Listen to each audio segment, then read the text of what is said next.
Hi everyone, welcome back to my channel. In today's video, I'm going to show you how to make a loaf of bread and crackers that are not only vegan but also paleo and keto friendly. The recipe is inspired by Sarah Britton's life-changing loaf of bread, which you might be familiar with.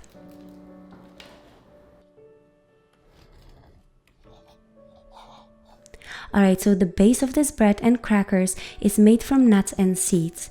Here I'm using a blend of almonds, pumpkin seeds, and hazelnuts, which I'm going to process into coarse flour. If you're allergic to nuts, feel free to use just pumpkin seeds. If you aren't a fan of hazelnuts, use pecans instead. What I'm trying to say is that you can use a blend of any nuts and or seeds, except for binding seeds, which I'm going to talk about later.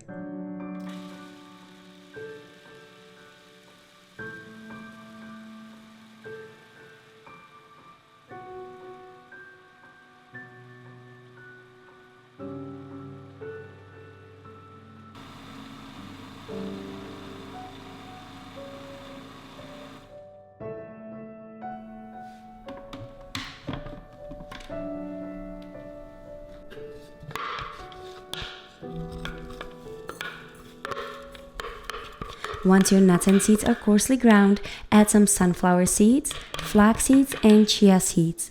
Flax seeds and chia seeds are going to help hold the bread together. You absolutely need those. Another binding ingredient is psyllium. I use psyllium a lot in my recipes because it has so many health benefits. Here I'm using whole psyllium husk. You can also find powdered psyllium, which has the same binding properties as whole psyllium, it's just much more concentrated. One last binding ingredient I'm going to use is golden flaxseed meal. The last two ingredients are salt and a sweetener. You can use any sweetener you like, powdered, liquid, or you can completely leave it out. Mix all the ingredients together until well combined.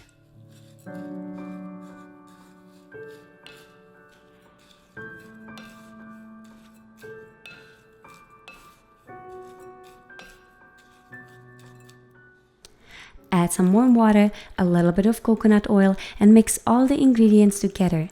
You should end up with very thick batter, dough that doesn't really look like it's going to hold together, but it will.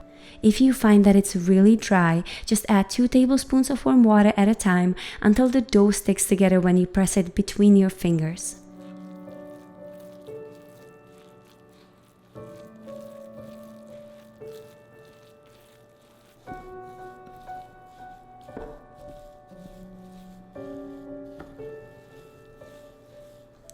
Now in this video, I'm going to show you how to make both nut and seed bread and nut and seed crackers. To make the bread, transfer the dough into a parchment paper lined loaf pan and smooth out the top.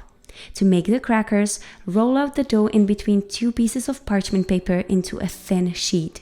You can either make 3 really thin sheets of crackers or 2 thicker ones.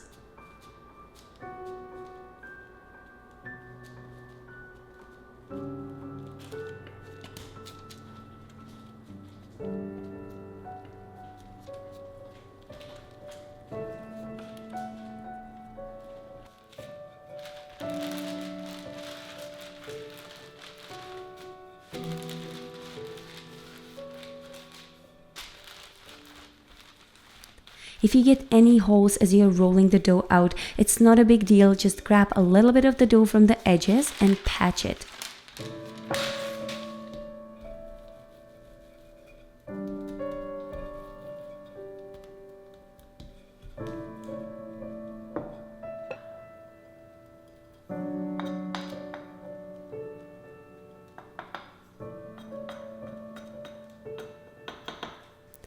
Slide the parchment paper with the dough onto a baking sheet and score the dough with a tip of a knife.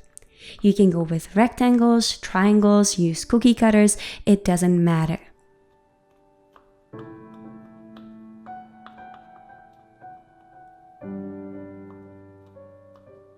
Bake both the bread and the crackers at 350 degrees Fahrenheit until golden brown.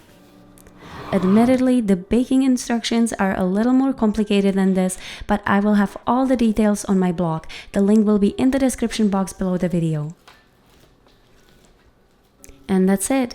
1 list of ingredients and 2 recipes: nut and seed bread and nut and seed crackers.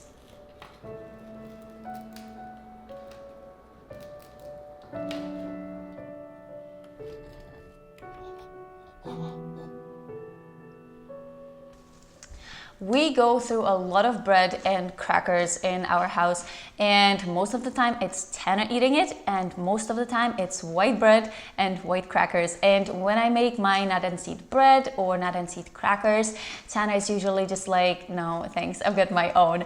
But this morning I told him that we were gonna do a taste test for it, so he had to give it a try, and I think that your reaction was pretty good. I think it was too. I think that the crackers are delicious. They've got a very buttery flavor. Yeah, that was your first reaction, that there's butter in there. No butter. It tastes like dairy butter, or a combination between like 85% dairy butter with a little bit of peanut butter in there. Is the best way that I would describe the flavor. I think that the texture is really fun. There's a lot going on because you have sesame seeds. No sesame seeds. No sesame seeds. No, these are flax seeds. The little ones that you see, these are golden flax seeds. Oh, okay. I'm tasting sesame seeds, but there's a lot to taste in terms of seeds in here. Truly. But the sunflower seeds are the largest, so they're the most noticeable. Most importantly, what you need to remember from this is they are buttery. These crackers are just delicious and butter. The bread isn't like I probably wouldn't use it for a sandwich because it lends way too much flavor to a sandwich. Like maybe if you did like spreads or something on it, like you could do jam or hummus or something like that on it. Or something more assertive. Yes, it would need to have to overpower the flavor of the bread, because the bread itself is just, it's good to eat by itself, honestly. If you had, Petra had mentioned if you had dried fruit and you put it in the bread, that'd be cool. Yeah, or different herbs and spices. So it's almost like a side dish on its own is how I would describe it. It's heavy, but it's got a very cooling flavor on the palate. And like the crackers, it tastes like there's something oily or buttery in there that's coming through. But it's colder than the crackers. It feels like very, the oil is bringing in, there must be coconut oil in there. Yes. It's the coconut oil. You know how it has that cooling effect? That's how I would describe it. But you cannot taste the coconut oil. But it has the cooling effect of coconut oil is what I'm trying to say. Yes. So that's what I would say about the bread. Alright, so I hope you enjoyed this video. If you did, please give me a thumbs up, comment below, subscribe to my channel, and I'll see you next time.